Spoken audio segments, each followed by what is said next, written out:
new protagonist and moves to a new city, and here to tell us all about it is Ubisoft senior producer Dominique Guy. Hi, Jake. Dominique, great to see you. You got to spend some time with Aisha showing off Watch Dogs 2. Really a huge presentation at the press conference today. And we know you've got some stuff to show us again. Steep was actually really cool. I love Steep. Not the Steep segment yet. All right.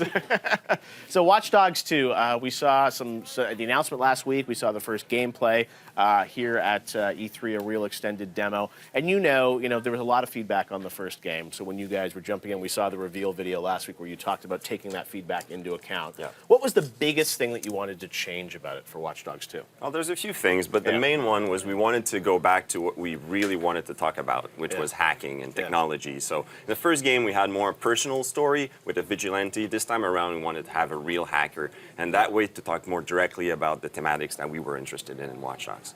Yeah, so that's the big thing. Absolutely, and obviously we're moving to a new city, new protagonist. Tell us a bit about sort of the setup for the game. Yeah, so for us, San Francisco Bay was the best place to set the game. It's beautiful, obviously. It's very colorful, right? There's this free spirit that we wanted to have in the game, this feeling of fun that comes with the Bay and this beautiful place. But also it's the ground zero of technology. It's where all the tech we're using today, our smartphones and all of that, they were invented 5 years ago, 10 years ago over there. So for a hacker, that's like being a kid in a candy store because you get to go to all the tech HQ and you can hack into them if you want. So.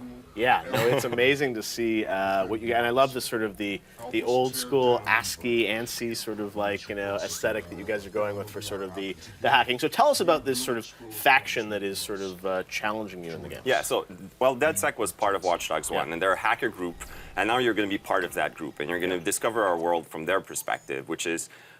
They are fighting against a corrupted establishment. For them, it's hacktivism, we call it, right? They're fighting for a social cause. And so you're going to be a new member of DedSec when the games begin. And you're going to try amassing a movement behind it, as many followers as possible to try and hit the reset button and basically overthrow that corrupted establishment in the Bay. Now, obviously, the open world nature of this game is something that makes it very attractive, but as you know, building open world games, very challenging. Open world, sort of Bay Area, San Francisco. What are we going to see new in terms of the ability of the gameplay and how the world is going to come to life? Yeah, so one thing we wanted to do was to open up the game. So in past open world games at Ubisoft, we've had a series of linear missions you did in the world. And we wanted to break this up. We got inspired a lot by what RPGs are doing, and so we have different quests, and you choose which one you want to do. And any quest you do will bring you followers. So you're always getting closer to the end game, but you're the one choosing how you're going to get there. So your experience through the game is going to be different from mine. We're not going to be going through this exact same sequence of missions. So a lot more freedom for the players in that sense. Wow, well that's really amazing to see sort of what you guys have been able to put together. So the storyline and the characters, we obviously know about our main protagonist, but who are some of the other characters in the world that's going to bring the world to life? Yeah, so we showed Wrench at the conference in the demo. He's one of the, I think, my favorite member of DedSec.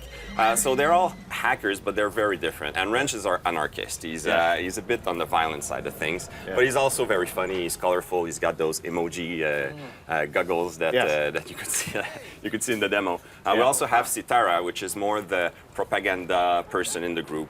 She's the one who brought forward the artistic direction of the group that you referred to before. And obviously there's Marcus, who's for us a bit the synthesis of the spirit of the Bay. He's got the hacker side of Silicon Valley. He comes from Oakland, but he's also a fun-living, open person as the culture of San Francisco.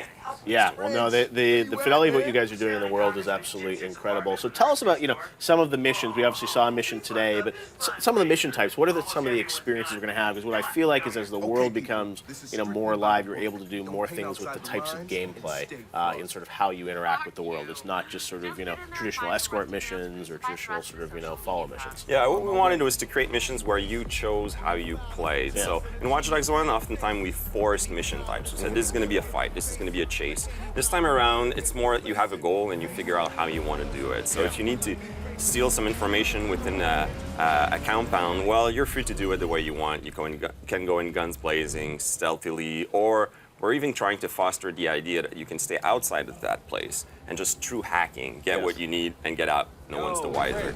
And basically, as you do missions, you're going to become more and more powerful in hacking. So you're going to be able to grow your skills in the play style you're interested in to become more powerful as being an aggressor or stealth or as being a trickster.